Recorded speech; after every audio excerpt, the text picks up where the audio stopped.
Hi, it's Neil here from KS Energy. This is a follow-on video from the first video where we took a look at the internal structure and manufacturing of the KS HT 120 Bluetooth lithium battery here.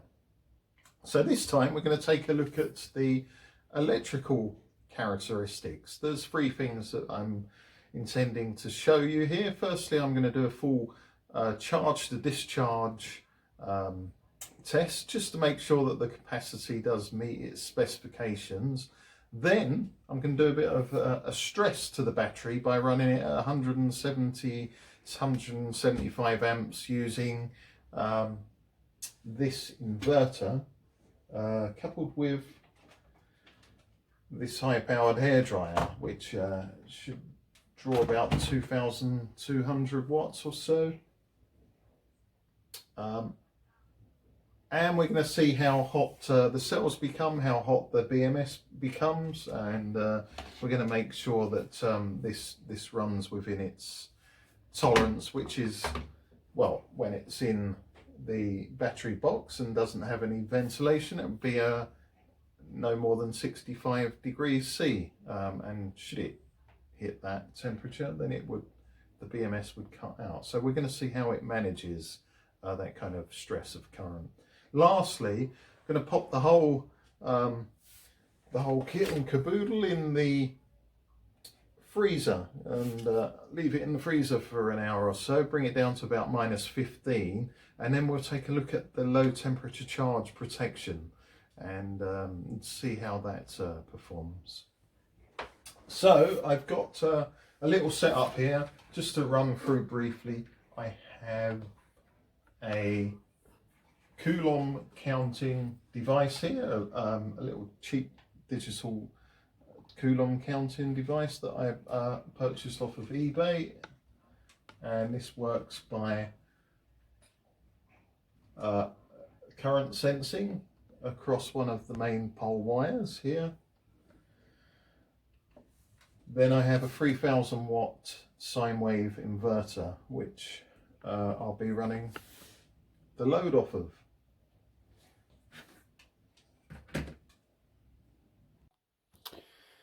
Okay, I'm now going to test the overall capacity of the battery to see how it comes within specification. So I have this Coulomb counting state of charge meter here, which has its digital display linked to it, so we can look at the live current draw, and it also keeps a tally of the continuous time over current, so we can measure the amp hour as an amp hour meter. And as a load, I'm going to be using this inverter, and I'm going to run this heat gun here, so I'm going to be drawing probably between 18-19 amps continuously. So here goes. Let's just drop the wire into the power socket for the... Actually, I'm not happy with that. I'm gonna just get a screwdriver and just do that on so it doesn't come loose during this test. One moment. Right, okay, here we go. So I've now got this Coulomb counter across the two poles here, rather than the poles of the battery. So this means that when the voltage gets to its minimum and the battery management board here cuts out the supply to the battery poles up here, this isn't going to switch off, and it's still going to keep a tally of the overall consumption. So here we go. So I'm touching 17.8, 18 amps there, and you can see the counter counting up, and we've got a nice little kilowatt hour meter there as well. And yeah, that appears to be a clock as well, 1 minute. not absolutely familiar with this counter. It was just something that come off of eBay. So, and that said, no instructions either, so I'm finding it virtually impossible to. It's allegedly programmable, and I haven't the faintest clue what all of the functions here do at this moment in time, but it's doing what we need it to do. So I shall leave this running, and we'll come back at some stages to see how it's getting on. So it's still counting down quite nicely there, and whilst just sitting here twiddling my thumbs, because this is going to take some time, I just had a thought of something great and geeky we could do. So now, this BMS here, you see, it's designed to do several jobs, but one of them is to actually be able to act as almost like a solid state relay, as it were, and cut the supply to the poles when necessary.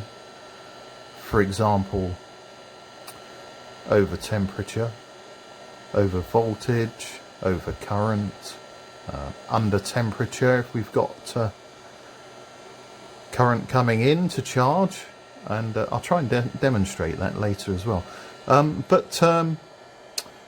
You see under here, the way it does this is with these MOSFETs that act as a simple electronic switch. There are in total, I've counted every single one, 40 of them. Now, a MOSFET is almost perfect, but it does have very small internal resistance, like everything, really. Now, this entire battery, it's sealed in a box, of course, completely sealed. There's no air circulation externally. So, in its design, we cannot possibly have the BMS becoming too warm. So overall, including the cells and the BMS, it's designed not to exceed 65 degrees Celsius. If it does, it'll cut out. It won't switch back on until the temperature drops 10% or above, below that threshold. So in order for this to remain fairly cool, even under extreme stress, that's one of the reasons we've got so many MOSFETs, so that the resistance between the input and output of the FETs is minimized, and therefore the wastage of energy is minimized. So we can take a look at how much it's wasting right now then. So we're discharging at 18 amps, 18.4 amps, okay.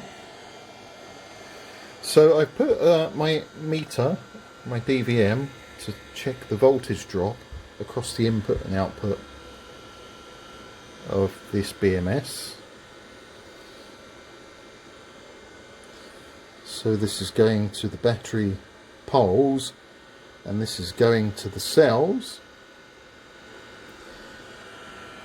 and the drop across them at 18 amps is 7 milliamps. 7 millivolts. 7 millivolts across there. So the geeks amongst us know that you can derive power by voltage times current. So the simple calculation here would be 0.007, so that's 7 milliamps, times the current, which is 18, what did I say, 0.4 amps. So we are wasting 0.128 watts here, and of course that minuscule amount is being absorbed by this rather large and long heatsink. And a fraction of a watt is virtually here nor there, so there's literally almost at the moment zero heating effect going into that battery management circuit board. It will of course be much higher once we increase the current to something significant. The battery is designed to supply 160 amps continuous, so perhaps if I hit that, and we'll take a look at or even just slightly above, actually we'll stress it and go slightly above its threshold. We'll take a look at how much energy is going up in heat then, but in the meantime patience is required. I've just thought of another measurement as time ticks by slowly here on this discharge set. One of the most important functions actually of this battery management system is to ensure each bank of cells here are perfectly matched. They have identical voltages across each bank, and this is achieved by monitoring the voltage of each bank individually, and this is why we have these wires here which are monitoring each individual bank. And if there's even the most remote variation of voltage, then the BMS will take action by discharging whatever cells are higher than the lowest cell until they all become perfectly balanced. And it does this continuously, charging and discharging. So we can take a look and see how well balanced that is. And if it's doing its job correctly, each bank of cells should be pretty much identical, give or take a few tenths of a millivolt. Now my meter's resolution goes down to 1 millivolt, so we can see how accurate this is. Let's take a look. So the first bank is sitting at 3.297 volts. Second bank is sitting at 3.297. The third bank is sitting at 3.297. And lastly, the fourth bank. Would you believe it? 3.297. So the BMS is working and doing a superb job.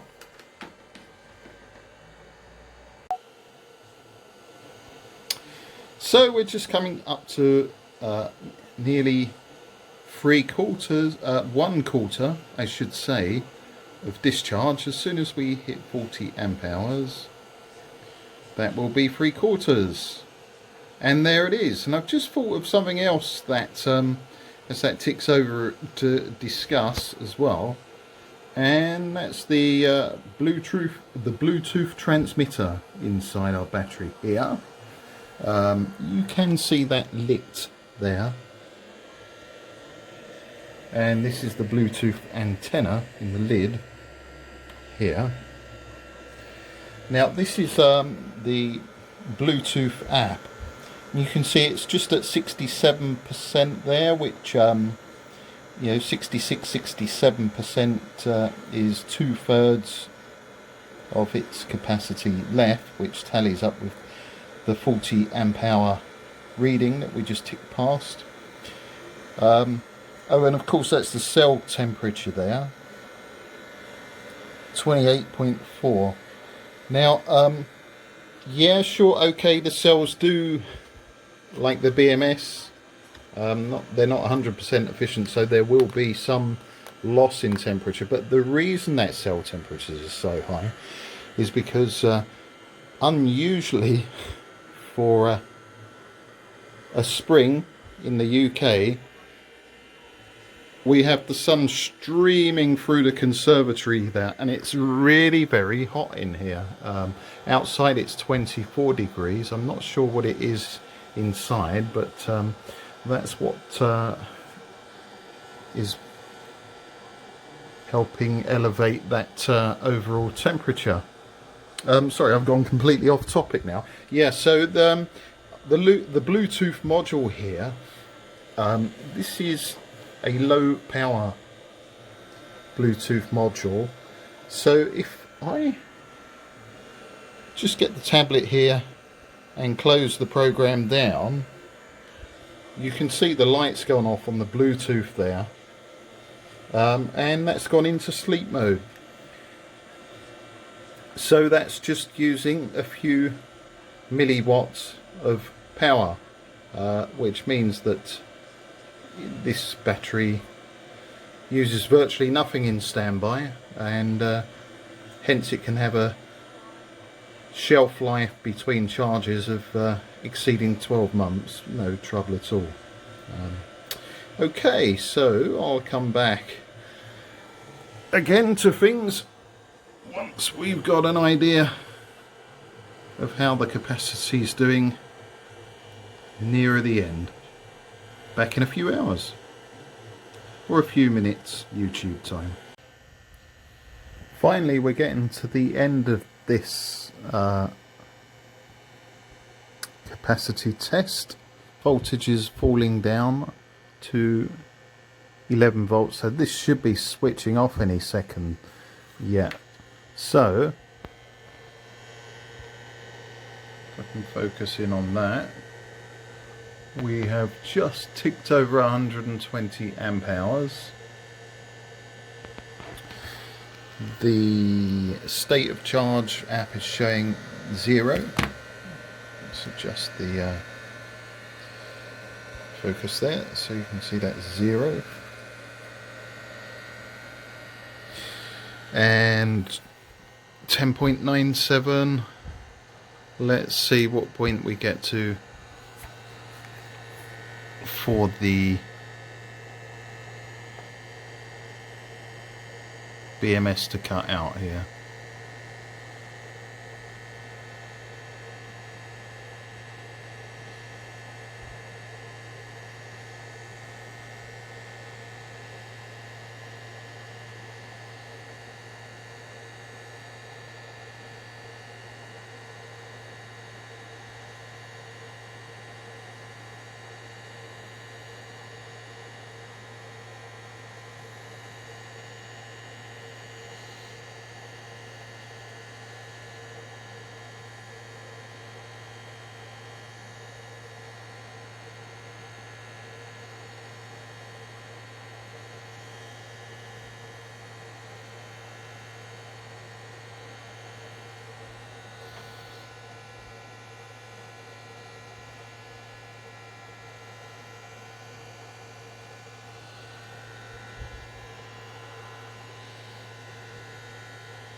Come on.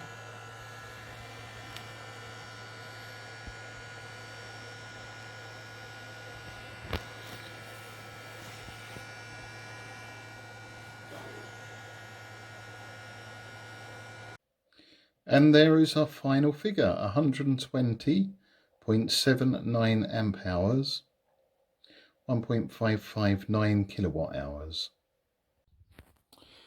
So next I'm going to demonstrate the low temperature charge protection.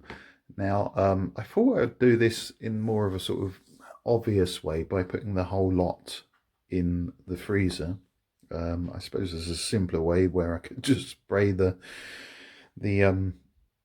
for the temperature sensor with a can of freezer spray, but perhaps that wouldn't be so obvious to all the viewers.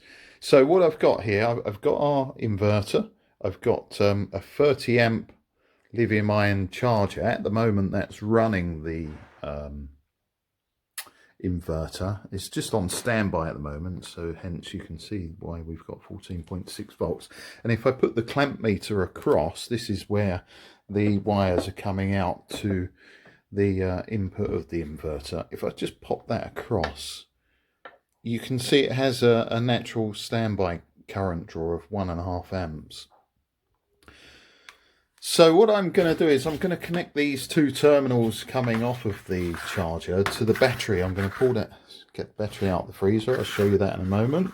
Connect these terminals up, and if I put the clamp meter across here, what I would expect is, because I've got a 30 amp lithium-ion charger here, we'd be seeing nigh-on, minus the inverter's draw, 29 amps here going straight into the battery. Now since it's come out of the freezer, that shouldn't happen. We should see no current at all.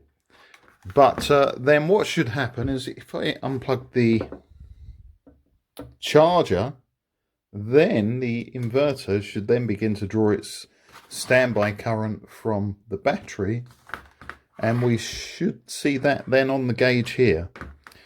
Then of course, then as the cell temperatures become warm up to ambient temperature, eventually the sensor should sense the cells are safe to charge, and eventually we should see the charge current going in. So I'm going to pop over to the freezer. Okay, I think it's time to get this out of the freezer now. The Bluetooth is saying it's minus 5.3 degrees C. So that's quite a drop against ambient temperature, which is currently 23 degrees here in my living room and kitchen today. So here we go. Let's drag this out the freezer. And here we go. Right, so I've hooked these terminals up. The charger's green. It'll only turn red if it's charging, so there is no charge going in. Let's just reset the clamp meter, working as quick as I can, because everything is not only warming up but condensing and freezing on the battery, which isn't ideal but cannot be helped. So let's just pop that across like so. So there's zero current going into the battery. So what I'm going to do now is disconnect the charger. Here we go. Charger disconnected. The inverter's dropped to 12.3 volts, it's claiming, and we've got 1.5 amps coming out of the battery now, running the inverter on standby. And prove that if I just quickly plug a load in here. So if I just use my heat gun, just bring that up and show that we can begin to withdraw a decent amount of current. That should be about 18 to 20 amps. There we go. Yep. So all the current you like out of this frozen battery. Let's see what the thermometer says. It's -4, -3 there. The actual thermostat inside the battery is hidden under here. So this is the thermostat attached to this cell here. Now then, let's plug the charger back in.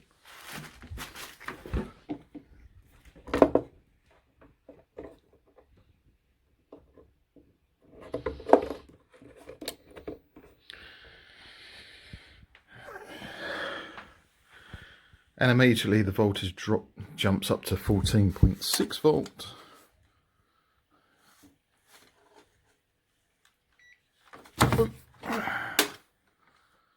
So we've currently got no current there. That will just be noise if I zero that. There we go. Okay, so now it's just a case of waiting for the cells to come back to ambient temperature. Now then, I think I could speed this process up with a hairdryer at this cell, just so that we can see this jump back into charge when the BMS thinks it's safe to start recharging the cells. Okay, here we go. I have got the charger on, but it's in standby as it cannot supply any current to the battery. The battery is refusing to accept any charge current. Incidentally, the battery is in a low state of charge as well, so it would certainly like charge. Now I'm going to use this high-powered hairdryer here and warm the cells up. Here we go.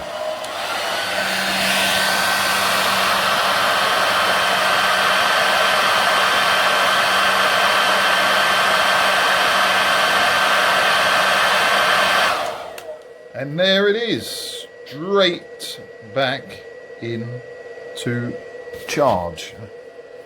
Now I'm going to quickly remove that, as we don't want to damage the charge, damage the cells. But hopefully that gives you a good overview of the operation of the low temperature charge protection. And just as an aside there, just a quick scan of the temperature there. It's showing that this cell, the one that has the temperature sensor attached, is now above freezing. These ones here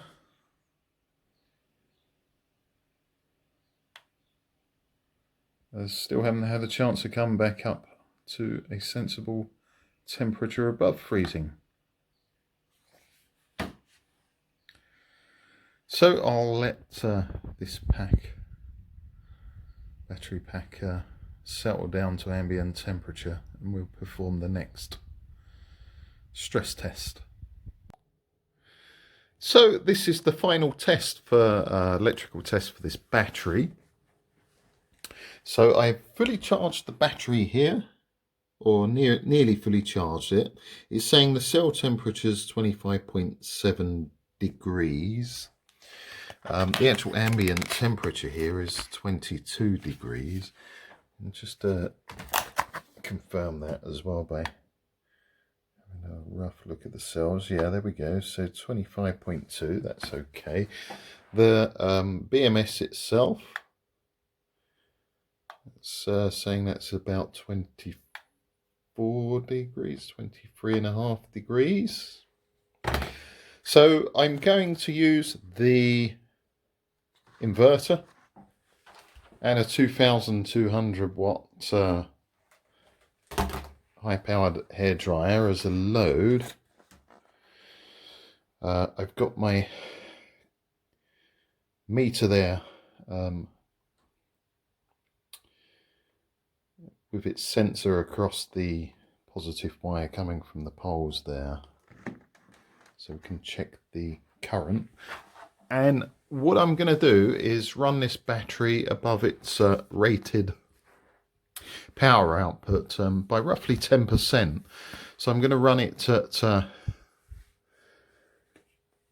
it's actually rated at 160 amp continuous, so I'm gonna run it above that by some roughly 10%, which it just so happens that this hairdryer and the inverter coupled together will use. It should hit about 175, 176 amps at its fully charged voltage. So if I can just focus on that, I'll show you that.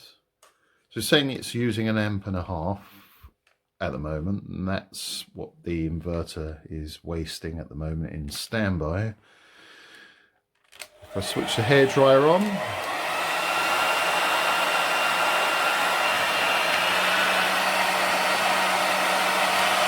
so there we go. It's just hitting 176, 77 amps there. So I'm going to leave this on now.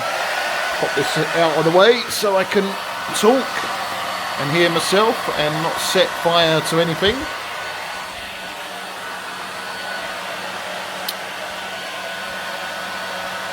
There we go. So I shall let that run away there. Set a stopwatch here, and I'm going to give it about 20 minutes, so we'll start the clock.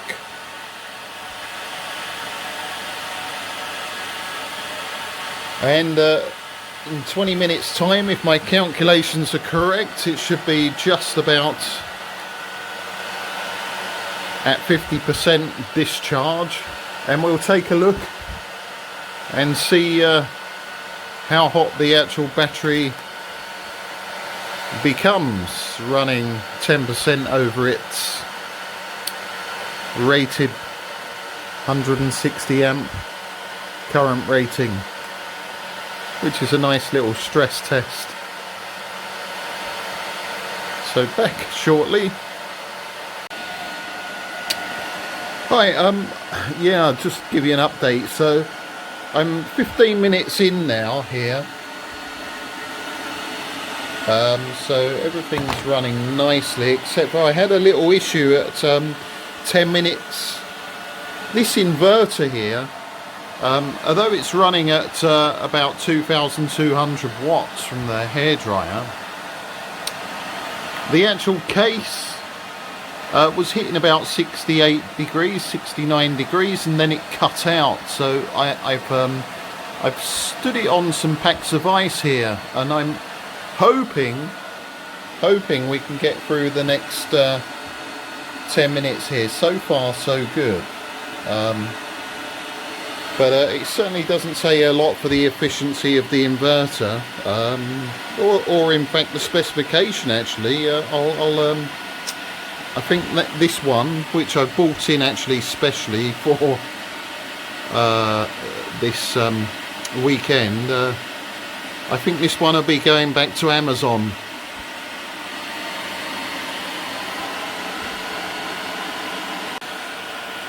Okay, I'm just coming up to about 20 minutes now. So if we take a look at the battery's data, it's saying the cell temperature is 44.2 degrees there. You can see the current draw, which is confirmed here. Okay, okie dokie, so let's just double check that. Yep, so I've just gone over 20 minutes there. Interestingly, the state of charge meter is saying about 55%, so that's nice. Okay, so I shall turn all of this off, and let's take a look at how the battery itself has coped. So firstly, the BMS. Let's take some readings on the BMS. So that's saying that's about 26, 27 there. As I come down onto the wire, there we go, the wires, supply wires to the poles are going up to about 45 degrees. Back onto the heat sink. It's 28 degrees as I come back across the wire, 40 degrees. Back onto this end of the heat sink, 28, 27, 36. Becoming a bit warmer over here where the terminal poles are, 36 degrees. And let's take a look at the banker cells over on the opposite side to the terminals. Let's take a look at the temperature there. So we've got cell temperature about 33 there. 33 there. It's quite constant temperature actually, isn't it? 33.5 degrees. So the cell data is saying 41 degrees here. Now the actual sensor's buried underneath these wires on this cell here. So I wonder if this is probably the hot, well, it would actually, wouldn't it? It would be the hottest area of the battery because we have all of the supply wires converging and bunched up. So that does make sense. And let's just take a look. Yeah, so that's saying that's 36, 37 degrees. So that would actually sort of confirm what the BMS is sending out from that thermostat on that cell. So there we go. That's the battery running over its specified current rating for 20 minutes, 175 amps. That's about everything I can show you, really. I suppose a brief discussion. What to say? Well, this entire leisure battery is actually sealed inside an ABS case here, completely sealed normally. So there is no external cooling or ventilation at all. So it's absolutely critical that the BMS and the cells run at this low temperature, even under such a current loading, because as you can imagine, there's no air circulation at all in an ABS case. The maximum rated temperature of our battery we specified as 65 degrees C. So if it does hit that, then the BMS cuts out. Yeah, 175 amps. That's pretty good going. Concludes the electrical testing of the KSHT 120. We went through a capacity test to make sure its capacity measured up to specification. We performed a test to observe and check that its low temperature charge protection worked correctly, and lastly we put the battery under maximum stress by running it 10% over its rated current rating at 175 amps for 20 minutes, and we took a look at how it performed after that. It performed admirably, and the reason is because we have such a large BMS there with 40 MOSFETs inside, not to mention the microprocessor controlled Coulomb counter.